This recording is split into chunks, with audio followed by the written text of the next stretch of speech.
COVID gave me and us an opportunity to like reassess what that restaurant really meant.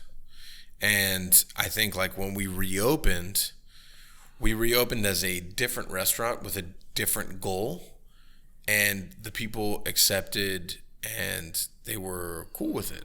And the more like days went on and the more we pushed, the more I was like, like we're just going to fucking push harder. So the Star really gave us that opportunity to say, okay, pushing harder worked. So keep pushing. Yep. Don't ever stop.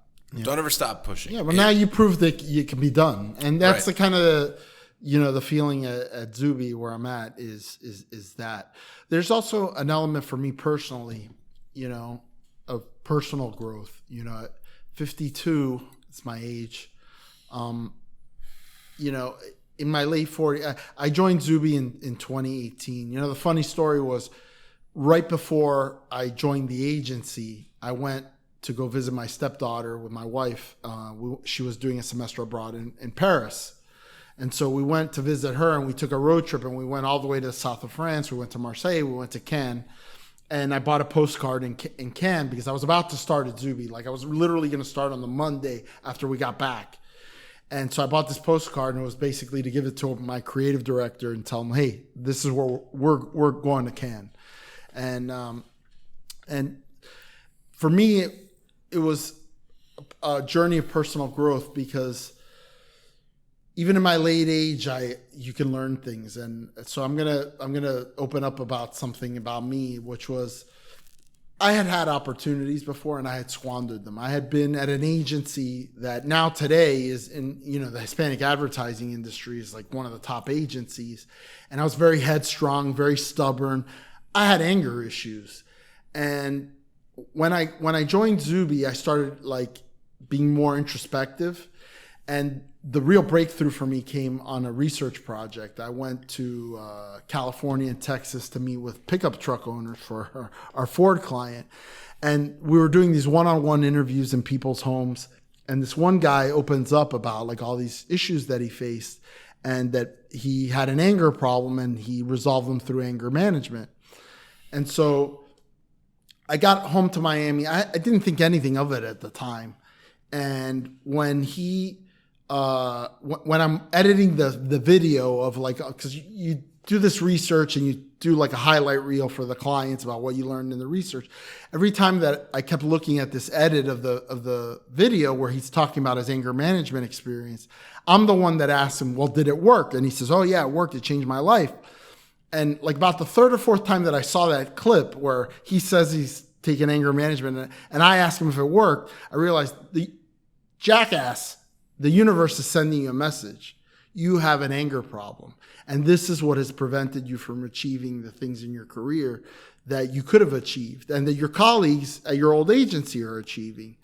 And that was like a moment for me, like where my eyes went wide open and I enrolled in an anger management, like looked for it online, enrolled in it, and it really changed the quality of my life. And I would have never told you I had an anger problem because you're in denial about it. And that was an issue with me. I think I was always smart. I think people always appreciated what I brought to the agency, but I brought so much baggage because of the anger. When I would get frustrated, I would, and so that this whole thing of like, it's a redemption story. Like Zubi is this agency, this great agency with a founder that's in the Hall of Fame, we're trying to redeem it and bring it back to the stature it once was. Myself, somebody who reached a certain point in his career and kind of stalled out. And now, I'm achieving the things that I thought had, honestly become impossible for me. So, well, I think like accepting who you are and like the things that are wrong is 90% of the battle, right? Like I've also and I still struggle from it like super hard is the things that I'm bad at, which are like being incredibly aggressive towards certain things in the kitchen, is like understanding like you're bad at this. Take a step back, take a deep breath, understand more about like the person that's doing the thing and like how you can get them better to not fuck this up again. you know? And I think accepting the fact that you have to grow from that is so huge. Like, it's such a big part of the battle. Self-awareness is a gift that not a lot of people have. Fuck me. No, they don't. And it took me, you know, honestly, you know, 48 years to get there, you know, and I'm not saying I'm perfect, but I recognize that I had this. Yeah, but who the fuck is perfect? Nobody's perfect, but nobody's perfect, but man.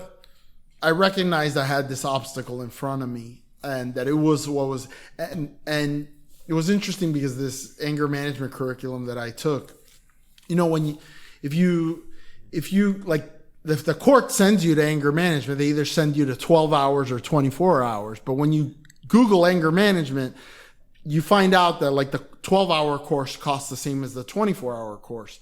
Of course, if the court sends you to 12-hour, you're never going to do the 24-hour. Right. But I was doing it electively. Like, nobody sent me. So I did the 24-hour, and the first 12 hours were okay, but it was in that second 12 hours, the curriculum was completely different.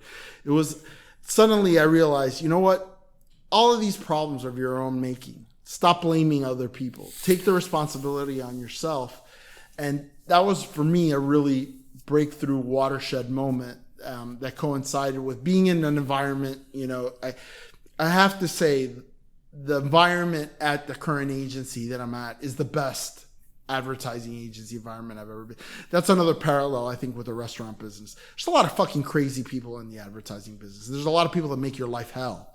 And there are some environments that are more wholesome, more supportive, and better than others. And Zubi is the most supportive, wholesome environment that I've ever participated in. I've been 6-8 agencies over my career. Yeah, I feel like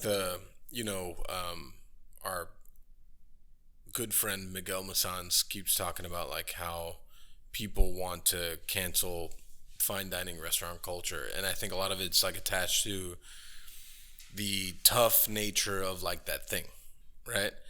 And, you know, when people come to work here, like, it's a very tough environment, but it's a very wholesome, family related environment, right? And it's because people will hold you accountable, and they will push you to be better, but at the same time, like, they care about you as a human being, and they'll talk to you, and they'll learn about you, and they'll want you to be better. And I think like there's so much in that, like, that wholesomeness, that it's okay to push people, which in today's world, it's like everyone wants to say like pushing people is bad. It's not really bad. I think it's like, you got to get the most out of people. Otherwise, you're not doing them a service as an employer. Like, well, what the hell is your role then? Then they are stagnant. Yeah, exactly. They are stagnant as a human being, as an employee. And if like they really want to strive to be more, then you have to push them to be more. And it's always attached to this like negative connotation of like, okay, it's hard. Well, that sucks. But life is hard. Like, it's not fucking easy, right? I think there is a happy medium between the old school way, right? And the soft new generation that doesn't want to face any adversity. And you gotta kind of say, no, there is adversity. We don't have to treat it the same way that we did 20, 30 years ago. Right. But there is adversity. And sometimes life is going to suck. And sometimes this job is going to suck.